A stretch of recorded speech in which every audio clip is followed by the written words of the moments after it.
Everyone, welcome to medicine four. నేను మీ ప్రీతి. ఇవాళ నేను మీకు చెప్పబోయే టాపిక్ మౌత్ క్యాన్సర్. మౌత్ క్యాన్సర్ని ఓరల్ క్యాన్సర్ అని కూడా అనొచ్చు.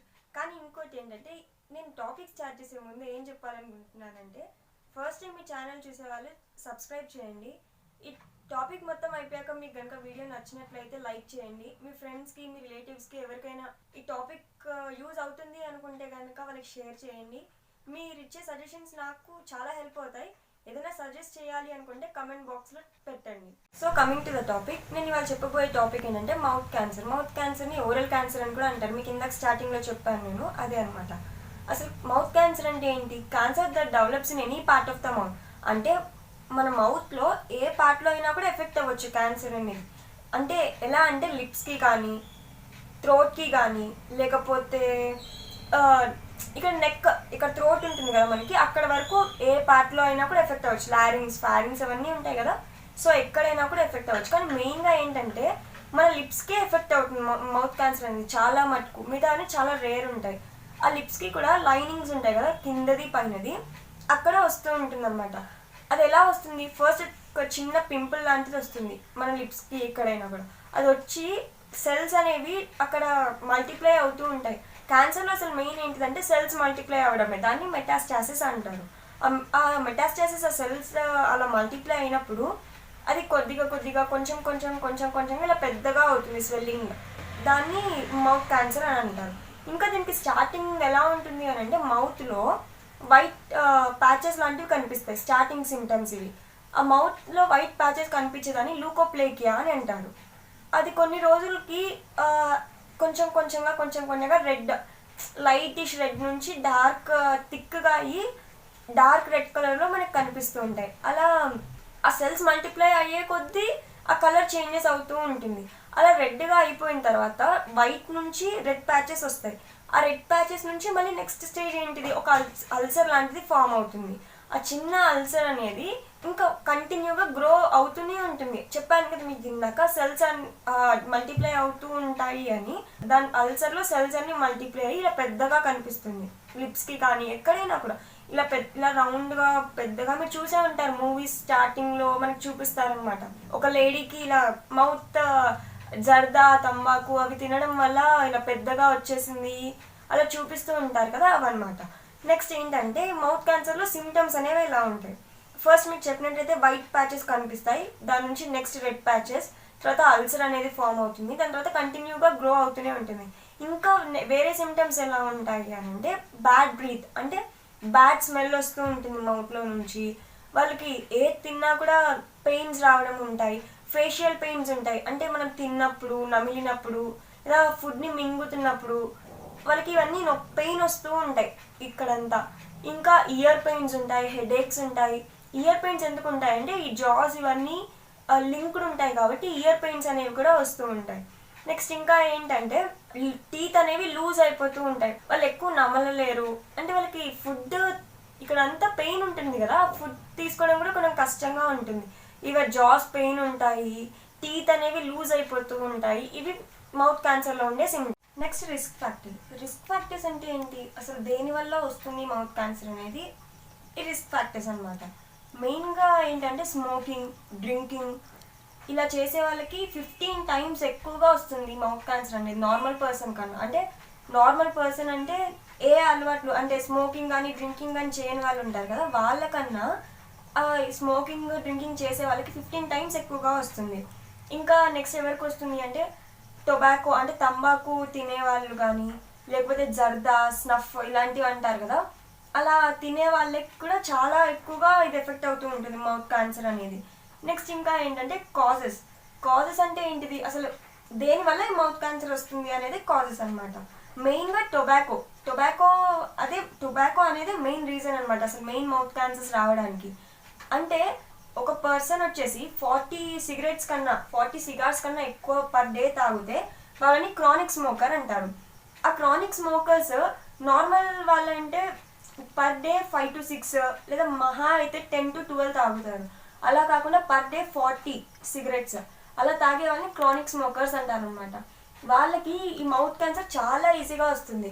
సో ఎవరైనా ఇలా పర్ డే 40 లేకపోతే అట్లీస్ట్ 25-30 వరకు తాగే వాళ్ళున్నా దయచేసి మానేసేయండి. అదే మెయిన్ రీజన్ అనమాట మౌత్ క్యాన్సర్స్ రావడానికి. నెక్స్ట్ ఆల్కహాల్ అనేది ఏంటిది, ఇలా మౌత్ క్యాన్సర్స్ ఉన్న వాళ్ళకి లేదా లేని వాళ్ళకైనా కూడా ఎక్కువగా ఆల్కహాల్ డ్రింక్ చేసే వాళ్ళు ఉంటే కనుక అది మెయిన్ రీజన్ అవుతుంది మౌత్ క్యాన్సర్ రావడానికి. అంటే దాన్ని ఎలా అనొచ్చు, ఇట్ యాక్ట్స్ యాజ్ ఇరిటెంట్ అనమాట. మనకి ఏదైనా తగులుతేనే, ఏదైనా మనకి నచ్చని ఉంటే అది తగిలితే ఇరిటేషన్ ఎలా వస్తుంది, అలా ఈ ఆల్కహాల్ అనేది తీసుకున్న వాళ్ళకి ఆ మౌత్ క్యాన్సర్స్కి అలా ఉంటుంది అనమాట సంబంధం. మీకు అర్థమై ఉంటుంది, మనకి ఏదైనా నచ్చకపోతే, ఇప్పుడు నచ్చితే ఎంతో ఇరిటేటింగ్గా ఫీల్ అవుతాం. అలానే మన మౌత్కి నచ్చకపోతే, ఐ మీన్ కంఫర్ట్గా లేకపోతే ఆల్కహాల్ తీసుకున్నప్పుడు వాళ్ళకు కూడా మౌత్కి కూడా అలా ఇరిటెంట్గా ఫీల్ అవుతుంది అది. నెక్స్ట్ వచ్చేసి రేడియేషన్ అంటే సన్లైట్. మన లిప్స్కి ఏదైనా చిన్న క్లస్టర్ ఫామ్ అయ్యి, ఐ మీన్ పింపుల్ లాంటిది ఫామ్ అయ్యి అది పెద్దగా అవుతే కనుక ఆ సన్లైట్ కూడా తట్టుకోలేదు. సో సన్లైట్కి కూడా దూరంగా ఉండాలి అలా ఉన్న వాళ్ళు. నెక్స్ట్ యూవీ లైట్ అంటే అల్ట్రావైలెట్ రేడియేషన్, ఎక్స్రే రేడియేషన్, అలా ఉన్న వాళ్ళకు కూడా ఇది కాజ్ అవుతుంది. అంటే ఆ రేస్ ఎక్కువ పడితే కనుక మౌత్ క్యాన్సర్స్ రావడానికి ఈజీగా ఉంటుంది. నెక్స్ట్ వైరసెస్లో కూడా 2-3 టైప్స్ ఉన్నాయి మౌత్ క్యాన్సర్స్ రావడానికి. ఏవేవంటే హ్యూమన్ ప్యాపిలోమా వైరస్, హెచ్పివి అంటారు, అదొకటి, హెచ్ఐవి ఒకటి, హర్పెస్ సింప్లెక్స్ వైరస్ ఒకటి. ఈ 3 వైరసెస్ మెయిన్ రీజన్ అనమాట మౌత్ క్యాన్సర్స్ రావడానికి. పూర్ డెంటల్ హైజీన్ అంటే ఏంటి, మన మౌత్లో బ్యాడ్ స్మెల్ వస్తున్నా, మనము లేకపోతే టీత్ ఏదైనా పెయిన్ వస్తున్నా మనం పట్టించుకోకుండా ఉంటాం. కొంతమంది లవంగం పెట్టుకోవడము అలాంటివి చేస్తూ ఉంటారు కదా. అంటే మనం ఏంటి, ఇప్పుడు వెళ్ళి చూపించుకోవాలా, తగ్గిపోతుందిలే ఆ పెయిన్, లేకపోతే ఒక పెయిన్ కిల్లర్ వేసుకుంటే తగ్గిపోతుందిలే అనుకుంటారు. కానీ అది ఎంతవరకు దారితీస్తుందో మనకు తెలియదు. అంటే మౌత్ క్యాన్సర్ కనే కాదు, చిన్న ఓరల్ ప్రాబ్లమ్స్ కూడా వస్తూ ఉండొచ్చు ఎవరికైనా కూడా. సో అట్లీస్ట్ ఇయర్లీ 2 అయినా వెళ్ళి ఆ డెంటల్ చెకప్స్ లాంటివి చేయించుకోవడం ఎంతో మంచిది. అలా పూర్ డెంటల్ హైజీన్ ఉన్నా కూడా మౌత్ క్యాన్సర్స్ రావడానికి ఛాన్సెస్ ఉంది. నెక్స్ట్ వచ్చేసి హెరిడిటరీ సిండ్రోమ్స్. ఈ హెరిడిటరీ సిండ్రోమ్స్ అనేవి మన పాతకాలం మనుషులకి, అంటే మన తాత ముత్తాతలకి, అలా ఎవరికైనా ఇలాంటి టూత్ డికేట్స్ ఇలాంటి ఏమన్నా ప్రాబ్లమ్స్ ఉన్నా కూడా మనకు కూడా వచ్చే ఛాన్సెస్ ఉన్నాయి. అంటే దాంట్లో ఏంటంటే జీరోడర్మా పిగ్మెంటోసా అని అలా వాటిలో జీన్స్ అనేవి చేంజెస్ అవుతూ ఉంటాయి. PTHC జీన్ 1 అట్లాంటివన్నీ చేంజెస్ అవుతూ ఉంటాయి. అలా చేంజెస్ అయినప్పుడు ఈ హెరిడిటరీ సిండ్రోమ్స్ మౌత్ క్యాన్సర్స్కి రిలీడ్ అవుతాయి అనమాట. నెక్స్ట్ మాల్ న్యూట్రిషన్ అంటే విటమిన్ డెఫిషియన్సీస్ ఉండడం. అలా విటమిన్ డెఫిషియన్సీస్ ఉన్నా కూడా మనకి, అంటే పర్సన్లో కాల్షియం తక్కువ ఉన్న, మనకి టీత్కి మెయిన్ రీజన్ ఏంటిది, మెయిన్ స్ట్రెంగ్త్ ఏంటిది, కాల్షియం. ఆ కాల్షియం డెఫిషియన్సీస్, విటమిన్ డెఫిషియన్సీస్ ఉన్నా కూడా ఈ మౌత్ క్యాన్సర్స్ వచ్చే ఛాన్సెస్ ఉన్నాయి. నెక్స్ట్ ఇలా మౌత్ క్యాన్సర్ ఉందా లేదా అది మనం తెలుసుకోవాలి అనుకుంటే టెస్ట్ చేస్తాం. ఆ ల్యాబ్ ఇన్వెస్టిగేషన్స్ చేసినప్పుడు మెయిన్గా చేసేది టిష్యూ బయాప్సీ. ఆ టిష్యూ బయాప్సీ ఎలా చేస్తారు అంటే, మన మౌత్లో నుంచి ఒక చిన్న శాంపుల్ తీసుకుంటారు, లేదా చిన్న టిష్యూ తీసుకుంటారు. ఆ టిష్యూ తీసుకొని ఎగ్జామిన్ చేసినప్పుడు ఆ టెస్ట్ ఉందా లేదా, అసలు మనకి మౌత్ క్యాన్సర్ ఉందా లేదా అని చూస్తారనమాట.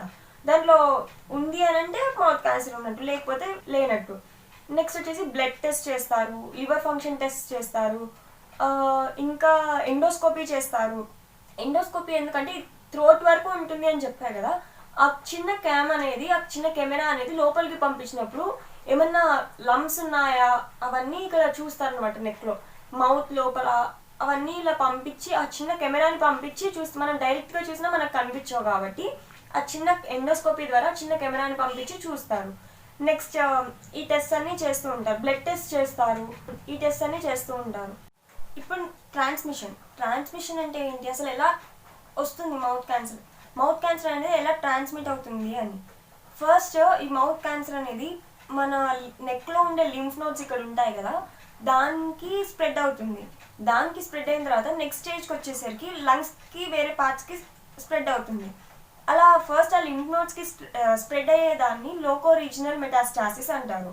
నెక్స్ట్ స్టేజ్ లంగ్స్కి స్ప్రెడ్ అవుతుంది అని చెప్పాను కదా, అలా లంగ్స్కి స్ప్రెడ్ అయ్యేదాన్ని డిస్టెంట్ మెటాస్టాసిస్ అంటారు. ఈ మెటాస్టాసిస్ అంటే మెయిన్గా సెల్స్ మల్టిప్లై అవ్వడం అని ఇందాక మీకు చెప్పాను. సో అలా ఆ క్యాన్సర్ సెల్స్ అనేవి ఫస్ట్ లింఫ్ నోడ్స్కి వచ్చి లింఫ్ నోడ్స్లో స్ప్రెడ్ అయిపోయి దాని తర్వాత లంగ్స్కి, వేరే పార్ట్స్కి ఎఫెక్ట్ అవుతుంది. ఇంకోటి మెయిన్ పాయింట్ ఏంటంటే, oral cancer are mouth cancer అనేది సబ్ గ్రూప్ అనమాట. అంటే మన హెడ్కి నెక్కి క్యాన్సర్స్ వస్తాయి కదా, హెడ్ క్యాన్సర్ నెక్ క్యాన్సర్ అని, ఆ రెండింటి మధ్యలో మన మౌత్ ఉంది. సో ఆ మౌత్ క్యాన్సర్ వల్ల హెడ్ క్యాన్సర్ నెక్ క్యాన్సర్ వచ్చే ఛాన్సెస్ కూడా ఉన్నాయి. ఈ మౌత్ క్యాన్సర్స్కి ట్రీట్మెంట్ ఎలా ఉంటుంది అంటే సర్జరీస్ చేస్తారు, immunotherapy, chemo radiation therapy, next targeted drug therapy, ఇలాంటి ట్రీట్మెంట్స్ అన్నీ చేస్తూ ఉంటారు. సర్జరీ అనేది అంటే దేనికి యూజ్ చేస్తారంటే, ఆ ట్యూమర్ ఉంటుంది కదా, క్యాన్సర్ సెల్ అంటే మన మౌత్లో ఎక్కడైనా థ్రోట్లో కానీ లేదా లిప్స్ పైన కానీ అలా ఉన్న ట్యూమర్ ఫామ్ అవుతుంది కదా, ఆ ట్యూమర్ని రిమూవ్ చేసేయడానికి అంటే తీసేయడానికి, లేదా రీకన్స్ట్రక్షన్ ఆఫ్ ద మౌత్, మన మౌత్ని ఆ ట్యూమర్ తీసేసి మళ్ళీ సరిగ్గా చేయడానికి ఈ సర్జరీ అనేది యూజ్ చేస్తారు. దీనికి సైడ్ ఎఫెక్ట్స్ ఎలా ఉంటాయి అంటే ఇన్ఫెక్షన్స్ రావడము, లేకపోతే బ్లీడింగ్ ఎక్కువ అవుతూ ఉండడము, అలాంటివి ఉంటాయి. నెక్స్ట్ రేడియేషన్ థెరపీ అంటే రేడియేషన్ అంటే మీకు ఆల్రెడీ తెలుసు, ఎక్స్రేస్, ఎంఆర్ఐ స్కాన్స్, అంటే యూవీ లైట్ రేడియేషన్ అవన్నీ పడడం అని మీకు ఇందాక చెప్పాను. సో ఈ రేడియేషన్స్లో ఎలా చేస్తారు అంటే హై ఎనర్జీ ఆఫ్ బీమ్స్ ఉంటాయి, అంటే హై ఎనర్జీ లైట్స్ రేడియేషన్స్ ఉంటాయి. ఆ రేడియేషన్స్ వల్ల ఆ క్యాన్సర్ సెల్స్ అనేవి చనిపోతూ ఉంటాయి. అలా ఈ రేడియేషన్ థెరపీ యూజ్ చేస్తారు. దీంట్లో సైడ్ ఎఫెక్ట్స్ ఎలా ఉంటాయంటే ఆ స్కిన్ ర్యాషెస్, అంటే ఆ రేడియేషన్స్ పడక మనకి ర్యాషెస్ రావడము, డయేరియా అలాంటివి ఉంటాయి. నెక్స్ట్ ఇంకోటి ఏంటంటే immunotherapy helps to fight with cancer cells అనమాట. ఈ ఇమ్యూనోథెరపీ కూడా మన అంటే నార్మల్ స్టాండర్డ్ ట్రీట్మెంట్స్, ఈ సర్జరీ, కీమోథెరపీ ఇవన్నీ చేసిన తర్వాత కూడా అవ్వకపోతే ఈ ఇమ్యూనోథెరపీ అనేది యూజ్ చేస్తారు. అంటే ఈ స్టాండర్డ్ ట్రీట్మెంట్స్ అవ్వకపోతే నెక్స్ట్ అప్పుడు ఇమ్యూనోథెరపీ వెళ్తారు. కీమోథెరపీ ఏంటంటే కీమోథెరపీ క్యాన్సర్ సెల్స్తో ఫైట్, అంటే క్యాన్సర్ సెల్స్ని చంపేస్తుంది, కెమికల్స్తో యూజ్ చేస్తారనమాట ఈ కీమోథెరపీ అనే దాన్ని. ఆ క్యాన్సర్ సెల్స్ని చంపడానికి కీమోథెరపీ హెల్ప్ అవుతుంది. అంటే తగ్గిపోతుంది అని కాదు, కాస్త వరకు హెల్ప్ అవుతుంది అంతే. దీనికి సైడ్ ఎఫెక్ట్స్ ఎలా ఉంటాయంటే హెయిర్ లాస్ అవ్వడము, వెయిట్ తగ్గిపోతూ ఉండడము, అంటే వాళ్ళకి ఆ కెమికల్స్ బాడీలో ఎక్కువ అయిపోతూ ఉండడం వల్ల వాళ్ళకి వామిటింగ్స్, నాసియా ఇవన్నీ కూడా సైడ్ ఎఫెక్ట్స్ ఉంటాయి. నెక్స్ట్ టార్గెటెడ్ డ్రగ్ థెరపీ అనడంలోనే మీకు తెలుస్తుంది డ్రగ్ అని. ఆ డ్రగ్ అంటే మనం మెడికేషన్స్ ద్వారా తగ్గిస్తారు అని అనమాట టార్గెటెడ్ డ్రగ్ థెరపీ అంటే. ఏ మెడికేషన్ యూజ్ చేస్తారు? సెట్యూక్సిమాబ్ అని ఒక డ్రగ్ ఉంటుంది, ఒక మెడికేషన్ అనమాట అది. ఈ టార్గెటెడ్ డ్రగ్ థెరపీకి మెయిన్గా ఈ మెడికేషన్ సెట్యూక్సిమాబ్ అనే మెడికేషన్ చాలా హెల్ప్ఫుల్ అవుతుంది. ఈ డ్రగ్ ఇచ్చినప్పుడు ఆ క్యాన్సర్ సెల్స్ మల్టిప్లై అయ్యి సెల్స్ ప్రొడక్షన్ ఎక్కువ ఉంటుంది కదా, ఆ ప్రొడక్షన్ని ఫాస్ట్గా పెంచడం కాకుండా కాస్త వరకు ఈ టార్గెటెడ్ డ్రగ్ థెరపీ ద్వారా కాస్త వరకు తగ్గించవచ్చు ఆ సెల్స్ ప్రొడక్షన్ అనేది. ఇలాంటి ట్రీట్మెంట్స్ చేస్తూ ఉంటారు. థెరపీసే కాకుండా మనకి వేరే మెడికేషన్ కూడా ఇస్తూ ఉంటారండి మౌత్ క్యాన్సర్ పేషెంట్స్కి. అవి ఏంటంటే ఫ్లూరోసిల్, మెథోట్రెక్సేట్, బ్లియోమైసిన్, ఇలాంటి మెడికేషన్స్ కూడా ఇస్తూ ఉంటారు. నెక్స్ట్ లైఫ్ స్టైల్ మోడిఫికేషన్స్ అనమాట. మన లైఫ్లో కొన్ని చేంజెస్ చేసుకుంటే కనుక ఈ మౌత్ క్యాన్సర్ అనే కాదు, లైఫ్లోనే కొన్ని చేంజెస్ చేసుకుంటే కనుక మన హ్యాబిట్స్లో మనం ఎంతో వరకు డిసీజెస్ని ప్రివెంట్ చేసేసుకుంటూ ఉండొచ్చు. మెయిన్గా ఈ మౌత్ క్యాన్సర్ వచ్చిన వాళ్ళు ఎలాంటి లైఫ్ స్టైల్ మోడిఫికేషన్స్ చేసుకోవాలి అంటే, వాళ్ళు మెయిన్గా యూజింగ్ టొబాకో యూజ్ చేయడం తగ్గించేయాలి. అంటే తంబాకు, జర్దా, స్నఫ్ ఇలాంటివి తినడం కానీ, నమలడం కానీ, లేకపోతే సిగరెట్స్ ఎక్కువ తాగడం కానీ, ఇందాక చెప్పినట్టు క్రానిక్ స్మోకర్స్ అని, అలా సిగరెట్స్ అవి తాగుతూ ఉంటే మౌత్ క్యాన్సర్ రావడానికి మెయిన్ రీజన్ అవుతుంది. ఒకవేళ వచ్చిన తర్వాత కూడా వాళ్ళు ఇవి కంటిన్యూ చేస్తూ ఉంటే కనుక ఆ మౌత్ క్యాన్సరే కొంచెం కంట్రోల్లో ఉన్నా కూడా వేరే పార్ట్స్కి క్యాన్సర్ ఎఫెక్ట్ అయ్యే ఛాన్సెస్ కూడా ఉంటుందండి వాళ్ళు టొబాకోని కంటిన్యూ చేస్తూ ఉంటే కనుక. సో ఎవరైనా ఇలా సిగరెట్స్ ఎక్కువ తాగుతూ ఉండడం ఇలా ఎవరైనా చేస్తూ ఉంటే దయచేసి తగ్గించండి. అది మీకు ఎఫెక్ట్ అవ్వడమే కాక మీ ఫ్యామిలీ వాళ్ళని కూడా ఎంతో సఫర్ చేస్తూ ఉంటుంది. నెక్స్ట్ ఏంటంటే డ్రింకింగ్ ఆల్కహాల్. ఇలా మెయిన్గా అసలు ఈ ఆల్కహాల్ని అవాయిడ్ చేసేయాలండి.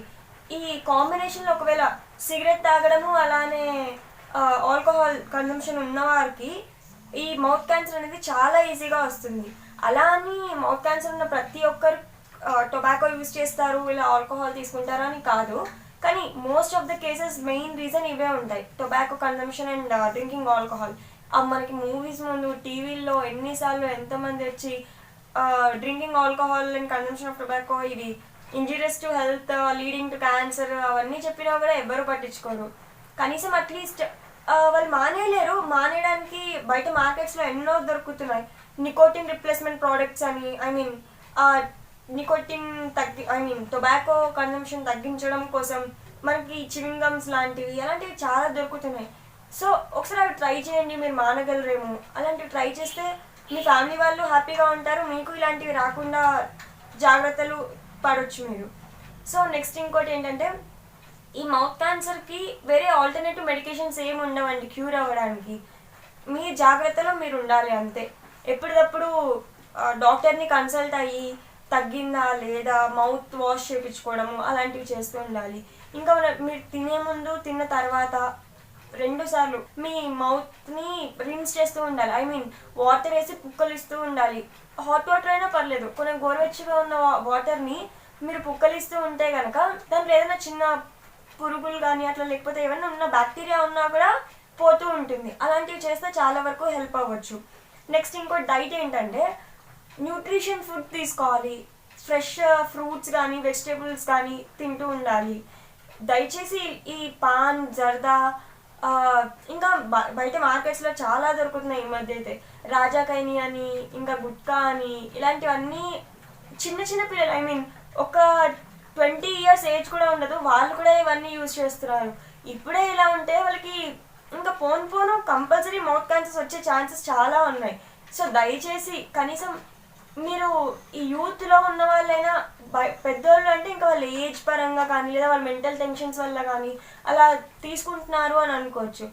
మరి మీకేమైంది? యూత్లో ఉన్న వాళ్ళు అట్లీస్ట్ 20-22 ఏజ్లో ఉన్న వాళ్ళు కూడా సిగరెట్ తాగడం, ఆల్కహాల్ కన్సంప్షన్ ఇవన్నీ చేస్తున్నారు.